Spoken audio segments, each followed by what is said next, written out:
प्रदेश सरकार लोगों की आकांक्षाओं पर पूरी तरह फेल साबित हुई है। ये बात रणधीर शर्मा ने सवारघाट में पत्रकारों से कही। उन्होंने कहा कि 15 गारंटियों की बात हो या फिर विकास कार्यों की, प्रदेश सरकार इनको लेकर गंभीर नहीं है। उन्होंने कहा कि सभी विभागों के काम रोक दिए गए हैं और यहाँ तक कि विधायक निधि का पैसा तक रोक दिया गया। रणधीर शर्मा ने कहा कि सीमेंट कंपनियां बंद पड़ी हैं, लेकिन सरकार चुप बैठकर तमाशा देख रही है। केंद्र सरकार द्वारा चलाए जा रहे रेलवे और 4 लेन कार्यों पर जाकर कांग्रेस के नेता जबरन काम रुकवा रहे हैं।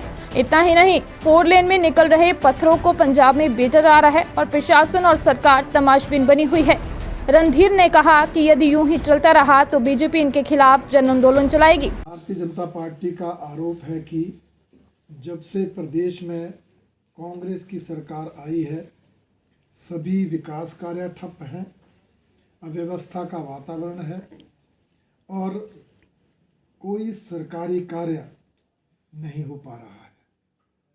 सत्ता नहीं, व्यवस्था परिवर्तन का नारा देकर मुख्यमंत्री सुखविंदर सिंह सुक्खू सत्ता में आए और उस दिन के बाद प्रदेश में अव्यवस्था का ही वातावरण है।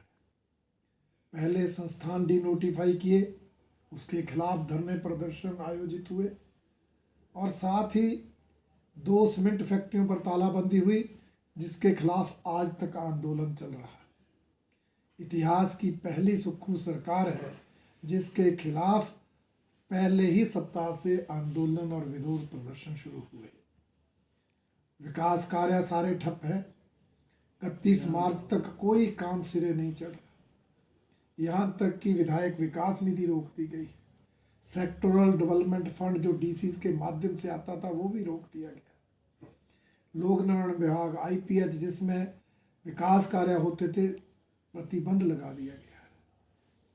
उसी तरह से सरकारी अफसर किसी काम को सिरे नहीं चढ़ा रहे। एक तरफ इस सरकार के छुटभैया नेता उनको डरा रहे हैं, आपको बदल देंगे, आपको उठा देंगे, इसलिए वो काम नहीं कर रहे। हम पता नहीं 1 दिन है कि 2 दिन है, बदले भी जा नहीं रहे, जिसके कारण सारा काम रुका है।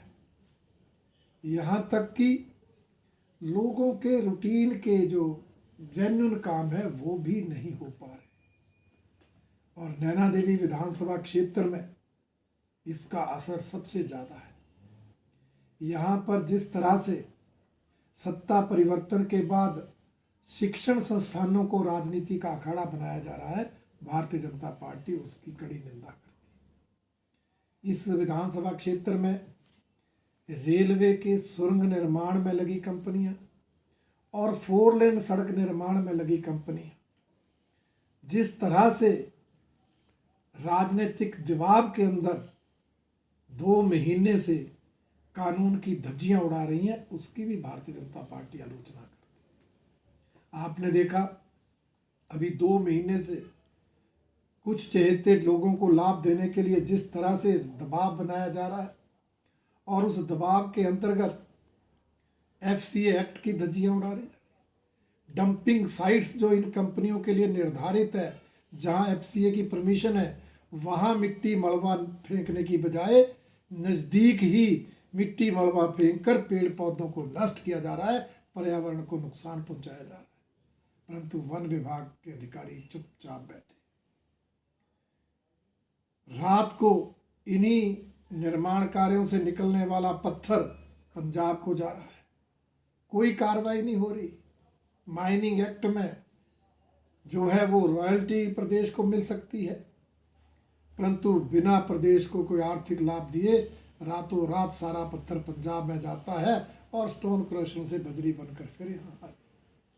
इस तरह कुल मिलाकर कानून की धज्जियां उड़ाकर जो है 4 लेन कंपनियां जो है वो काम कर रही हैं, जिसकी भारतीय जनता पार्टी कड़ी निंदा करती है और मांग करती है कि संबंधित अधिकारी तुरंत कार्रवाई करें, अन्यथा इन महत्वपूर्ण मुद्दों को आने वाले समय में भारतीय जनता पार्टी उपयुक्त मंचों पर भी उठाएगी और विधानसभा के अंदर भी इन मुद्दों पर चर्चा की जाएगी।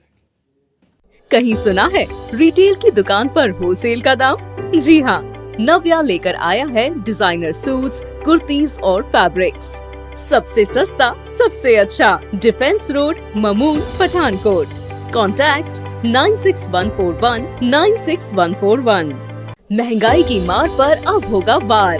पठानकोट में पहली बार डिजाइनर सूट्स, कुर्तीज और फैब्रिक्स। सबसे सस्ता, सबसे अच्छा। Defence road, Mamun, Pathankot. Contact 9614196141। Welcome to the premises of St. Thomas Senior Secondary School. Every day at St. Thomas is like a blessing with active students and benign higher authority.